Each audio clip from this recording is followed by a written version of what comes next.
In this video, we're going to be looking at latte art. Like most things to do with coffee, it's generally accepted that latte art started in Italy. Since then, it's become popular in North America, Scandinavia, Asia, and here in Australia.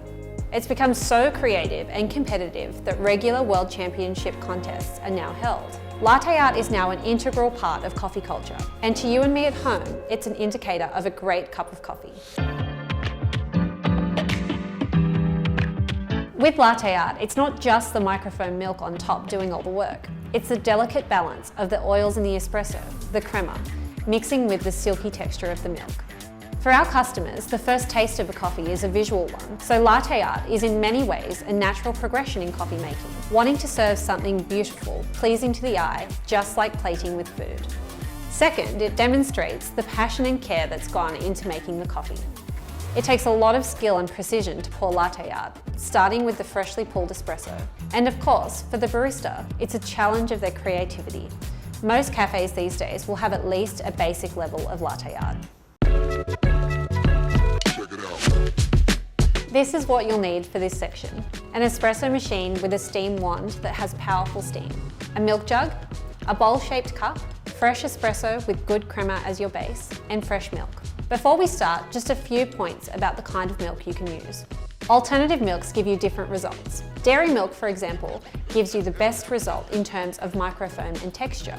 If you were to use an alternative milk, then oat milk would be my preferred option, as the texture would be closest to dairy. Given espresso can be quite acidic, I would say soy milk is the most challenging to work with. That being said, there are extensive techniques for each type of milk, but that's another story. For today, we'll be using regular cow's milk. To make latte art, you need to start with fresh espresso as your base, with a good crema. The most important step in creating beautiful latte art is perfectly textured microfoam milk. This will look thick, shiny, and silky without any large, obvious bubbles. The amount of microfoam will depend on what type of coffee you're making and your own preferences. But note that too much microfoam and the latte art will be hard to control. Too little will mean there isn't enough to work with. So I'd recommend getting the hang of texturing milk first as a good foundation. Today we're making a heart. First, position your steam wand to one side of the jug. I'm right-handed, so I hold the jug in my left hand and position the wand to the right side of the jug. This will help you create a nice large whirlpool later. Then start incorporating air into the milk.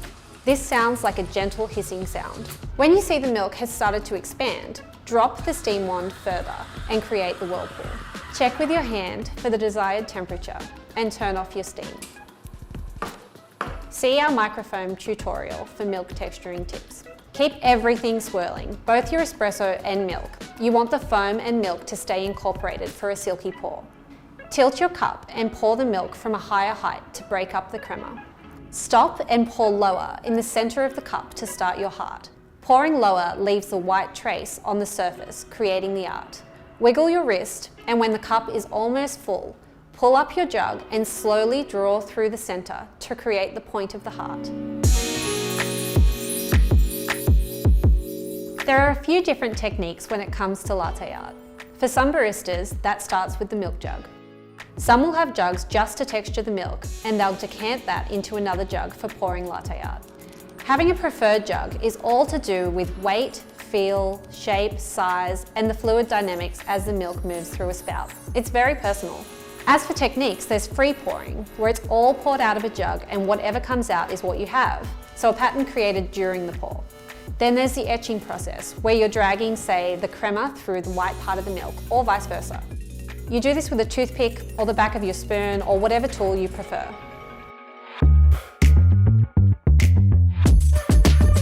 In terms of the types of latte art that can be created, what starts off as basic can soon become more sophisticated and intricate. Here at Besties, the staff like to pour tulips, which are poured to look like a stacked flower, rosettas, which are a detailed leaf shape, and swans, which are the next level.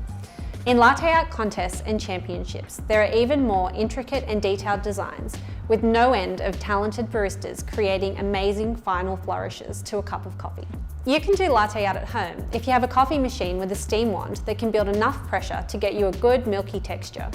My advice would be to start with the easiest shapes, like the heart, and practice, practice, practice. Then try it on with your friends. It will be great fun seeing their faces when you deliver them a third wave specialty coffee at home, complete with latte art on top. Have fun!